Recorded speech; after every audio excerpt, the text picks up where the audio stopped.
You know, kind of an interesting side thing that I discovered, I could never figure out till today when I did a lot of the research, is to how they got around the state law that said that you have to issue notify the Director of Revenue that they violated a light so they could get their 2 points against their license.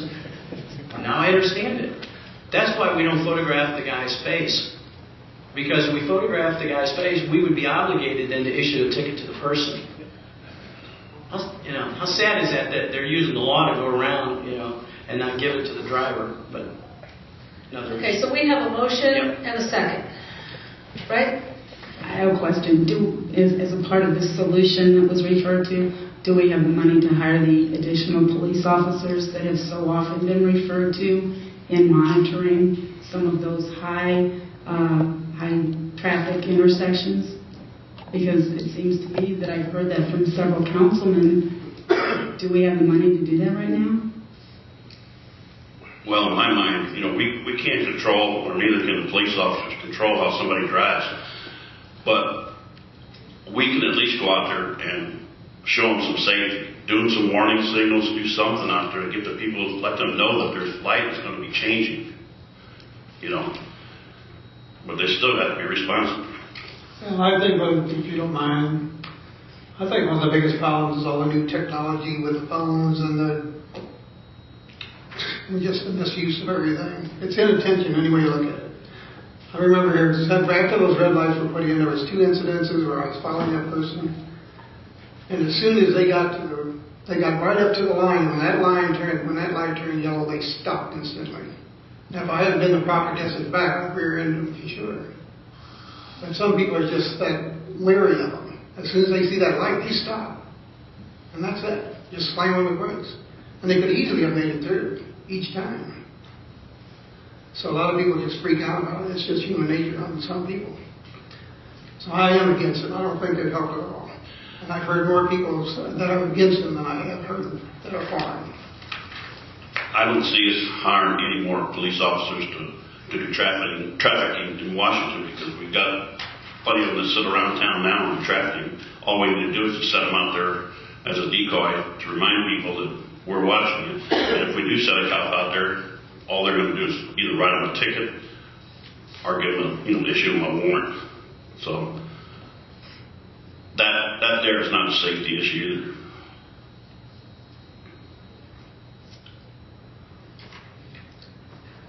So is there anyone in the crowd tonight who would like to address the council regarding this matter?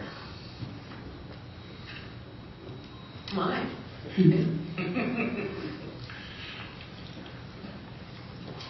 Your Honor. Good evening, ladies and gentlemen. My name is Catherine Shaw. I think you know who I am by now, especially you, Mr. Meyer. I got caught by a red light camera prior to moving to the city of Washington out on 100. I was still a resident of St. Louis County at that time, and they socked me good. And it was because the yellow light and my little Mercedes goes kind of fast, and I stepped on it. I got caught, just like you, Mr. Brinker, and I paid it. But I was wondering that day, if it hadn't have been me driving that car, if it would have been my son, I guess I'm crazy enough to actually let him drive it, or someone else I know, who would have been responsible for paying that ticket? Well, I would have been, because the car is titled in my name. What if I hadn't have been driving it? And what about those points on the license? That used to be a pretty serious matter. If you accrued enough points, you could lose your license. So I'm happy to see the leadership I've seen exhibited here tonight. And quite frankly, I don't think they add to public safety. I'm kind of worried, will it make a big dent in the revenue that the city takes in from those tickets? Because you got 100 of my clams. Is that going to hurt city revenue? If it does, well, maybe we're just going to have to suck that up. But as a citizen, and I live on Jefferson and 6th, you know how busy Jefferson Street is. I say no to red light cameras. Thank you. So for the record, the money that is raised on those tickets does not go to the city coffers. That does not. Right. The money is the former administration, when they were put in place, help me here, did not want it to appear that the city was making money on right. it. So. Right. there may be some court cost involved, but the bulk of the money does go to the ATS Corporation. Good, okay. Well, all I can tell you is sorry, ATF. I live in Washington. I'm proud to live in Washington. I love this place. Bye-bye, red light cameras. Thank you. Thank you. Sandy, it's about 91% goes to them.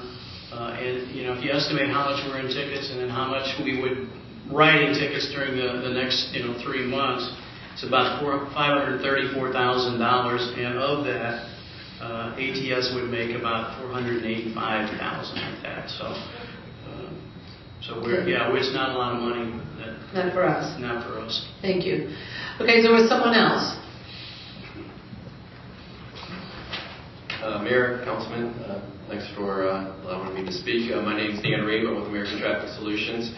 And I know there's some new faces from the city implemented or helped the city implement this program back 3 years ago now. And, at that time, the city went out for an RFP. They were looking at this new technology. I heard somebody talk about, wanting to look at this from a pilot program type of a standpoint, assessing how things are at the end of the contract, and that's kind of where we are right now.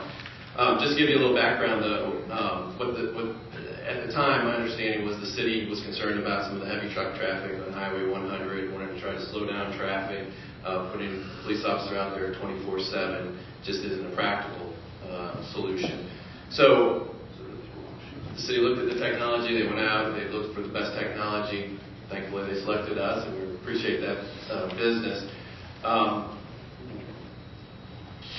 Another part that needs to be pointed out is the city, because of that heavy truck traffic and just the fact that there was a bunch of development going on at the time, the lanes were being expanded on Highway 100, there was the big shopping development going on at the time, so the anticipation of traffic was going to increase over time. Wanted to slow traffic down as you started entering into the city, into the busy intersections. So that was the idea behind the program. The city actually, because of the truck traffic, with a higher cost camera system where you are taking a picture of the front of the vehicle as well as the back of the vehicle. So that's why some of these numbers look a little different than what you see in other cities, because the city paid a little more to get that front camera system. So that's just to give you that information. The idea of the program was to slow traffic down. I mean, that's what these camera systems do, is they make people pay attention. It's not a gotcha type program. You can't equate it to a speed trap. It really is about getting folks doing this busy time.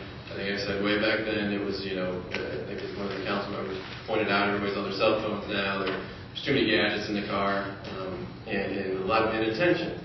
And why, yes, maybe, if somebody's totally not paying attention, red light camera's not going to drop a net on them and stop that vehicle. But what it does do, what the program does, it really is a program. It's a public awareness campaign. I mean, people are more aware of how to drive through intersections now than they ever were. I mean, it's almost, you can almost treat this $100 ticket, if you happen to get one, or $97 in the city of Washington, as almost a driver's education course. I mean, it just gets you to, once again, realize what the rules of the road are. You need to come to a complete stop on red. It really does work. I mean, the numbers pan out, the violations are down. The citizens of Washington clearly are driving differently than they were 3 years ago. I think the numbers point that out. The other thing to point out is that, there's some great other ideas out there, other countermeasures that can be done, and these cameras don't replace that. It's not a zero-sum game. These cameras can complement any other engineering changes that are done out at the intersection. I believe at Highway 100 in Jefferson, there was an issue with the right turns. And MoDOT, once it was pointed out to them, came to the city council. They addressed that concern. There was money there to actually eliminate it, make it into a right turn yield versus a hard right. So no longer did you need a camera monitoring those right turns. So those are the types of things, if the money's there, that you can do. And these cameras don't replace doing that. What they do is they allow, until you have that money, or MoDOT has the money, or whoever has the money, allows you to at least have some type of enforcement. And once again, just keep your roads safe and keep people safe. So that's really what the program was about 3 years ago. And we'd like to continue working with the city, but obviously that's your choice. And we'll wait and hear what you decide. If you have any questions for me, please let me know. Do you know what percentage of accidents that occurred by people that violated that signal in the last 6 years? What percentage of accidents occurred from people violating that light? I don't know. I'll tell you, 1.8%. 14 out of 215 accidents. 14. Doesn't sound like we have a violation problem on that light. I can't argue with the numbers. The way accident data is collected, things like that, that's being improved on as time goes on. I think but I'm not going to argue that point. Thank you. Thank you. Anyone else? I think there was someone, he raised his hand first. He's been waiting. My name is Charles McGee. I live on Jefferson Street. I am totally opposed to the red light cameras because I do not believe that statistics will show that they've done anything to significantly reduce accidents. But they have done a whole lot where people slammed on their brakes in front of me and nearly causing me to have an accident, which so far I have avoided. Plus the fact that if a police officer pulls me over and writes me a ticket, I'm more than happy to take it, and I know that if I don't agree with him and I go to court, the police officer will be there and I can confront my accuser. You can't do that with a red light camera, so as far as I'm concerned, it's totally unconstitutional as well. So I am very pleased with what I've heard here tonight, and I hope you vote to get rid of those stupid things so they quit flashing in my eyes sometimes too. Thank you. Okay, your turn.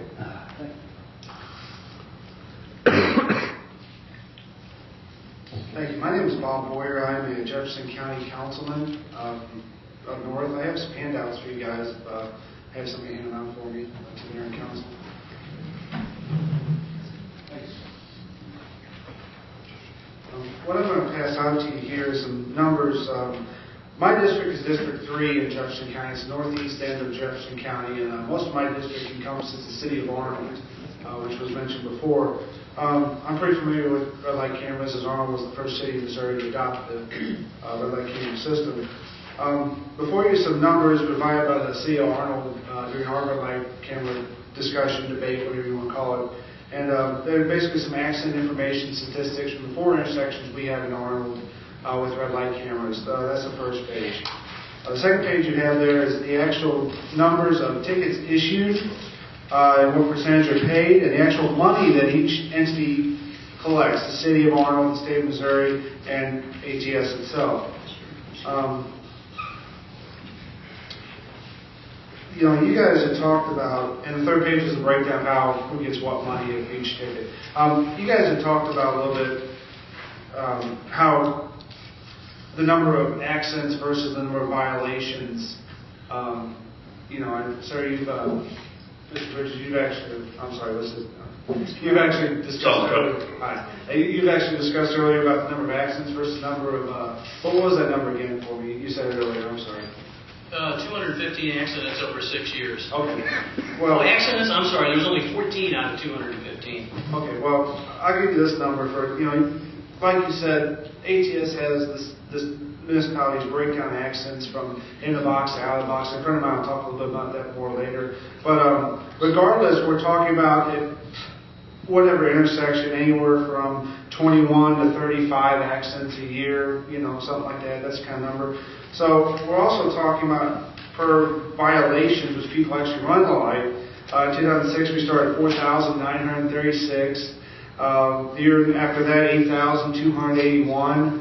It went down the next couple of years, but last year, through November 5th, they were up to 7,999. I'm not a mathematician, I'm a surveyor, and I can just tell you that, it doesn't take anybody with half a brain to realize that if these were making people more aware, as you mentioned earlier, that these accidents would actually, or these violations would be going down.